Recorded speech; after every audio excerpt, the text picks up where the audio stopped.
นักกีฬาประจำหมู่บ้านกำลังมาเนี่ยเล่นทีมงานนักกีฬาช่างแข่นี่มาส่งนักกีฬาคนไก่ซองมาแพ้ซองนี่สุวรรณซองไหมต่อแต้มพร้อมเลยสุวรรณนี่คือต่อแต้มเริ่มเกมแรกทุกคนเนาะถือว่าความสนุกเชียร์ในการมาเริ่มมาทยอยมาเรื่อยๆแหละระหว่างเกมแรกนี่คือถนนหนองบัวพบกับทีมจากห้วยมองนาแพงอยู่หนองบัวลาวเนาะเสิร์ฟก่อนเนาะทีมจากห้วยมองอยู่หนองบัวลาวนะทุกคนนำทีมงานโดยสังเปรมแล้วก็สุดใจเนาะเจ็บกันนะผม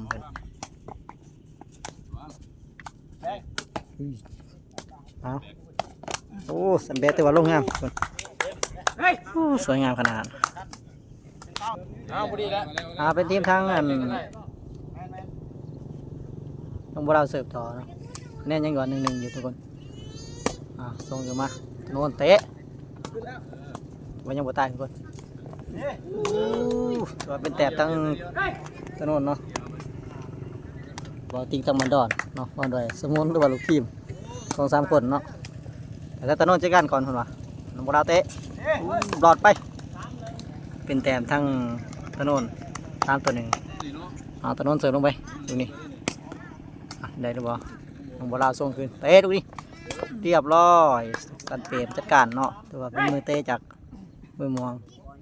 จะสีตัวส่งขึ้นมาถนนซ้ายลูกนี้โอ้เหมือนนั่นหนึ่งทุกคน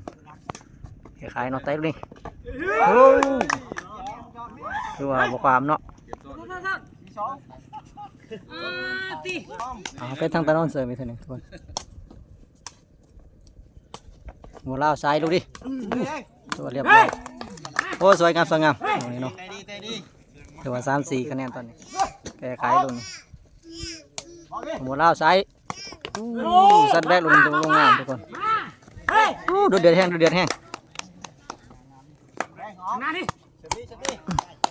โอ้ถือออกข้างสนามเนาะทางน้องโบราณเสริมเป็นแต้มว่าส่งให้ตรงนี้มันจะได้ตรงนี้สัดแบกลงงามทุกคนถือว่าคะแนน5-5เนาะทางถนนเตะลูกเล่นได้หรือเปล่าเรียบร้อยจับงามทุกคนเป็นแต้มตั้งถน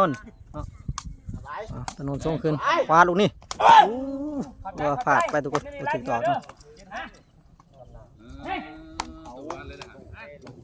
คะแนน7-6ทุกคนดูสิเสริมมาอีกถนนส่งขึ้นแก้ไขลูกนี่ส่งออกกลางสนามไปเลย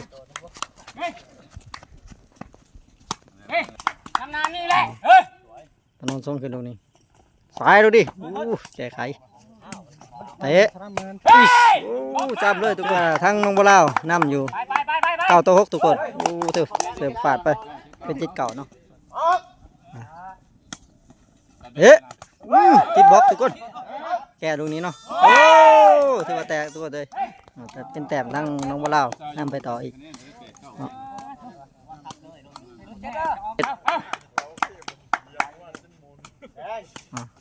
นนส่งคือลุงนี่ยิงติดบล็อกทุกคนติดบล็อกถือว่าสวยงามเนาะเป็นแต้มทั้งน้องบัวลาวนำอีกน้องบัวลาวเสิร์ฟถือว่าหลอดไปนักกีฬาเตรียมเข่าก็ถือว่ายังลายอยู่ทุกคนแต่มีหลายทีมได้หมดนี่แต่น่าเสียดายทีมทั้ง2คนประมาณนั้นถือว่ายังพัฒนากันยังบูนะทุกคนยังบูคำมาได้คะแนนอยู่ที่38เนาะ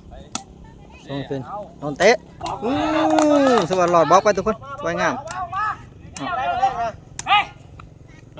ของเสียทางบันดอน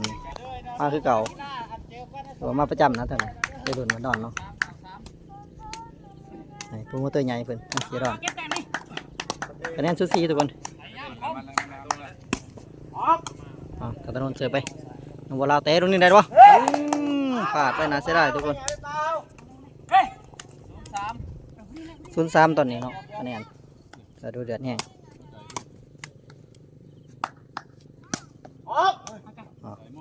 น้องบัวลาวส่งคืนเตะใจพลาดใช่ปะติดบล็อกทุกคน บอกแต่ว่าออกไปเนาะเป็นแต้มทางน้องบัวลาวลูกเดียวเกมเนาะถ้าไหลบ่ทันก็คือจบไปเลยลงคืนน้องบัวอู้ติดบล็อกถูกถนนยิง แทงคัดมีบ่ได้บ่ ได้กรรมการ ทำมันคัดบ่ได้บ่ นี่ถือว่าบ่จบเนาะติดบล็อกแต่ว่าอืม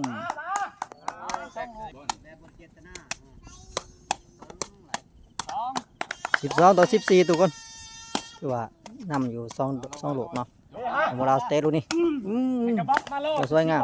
ก็เป็นเจ็ดแหลกแต่ว่าเจ็ดตะบิดเนาะตั้งน้องบัวลาวหรือว่าเป็นหมองนาแพงสนะถนนไป15-12เนาะตัวดูเดือดเด็ดเป็นมันเนาะ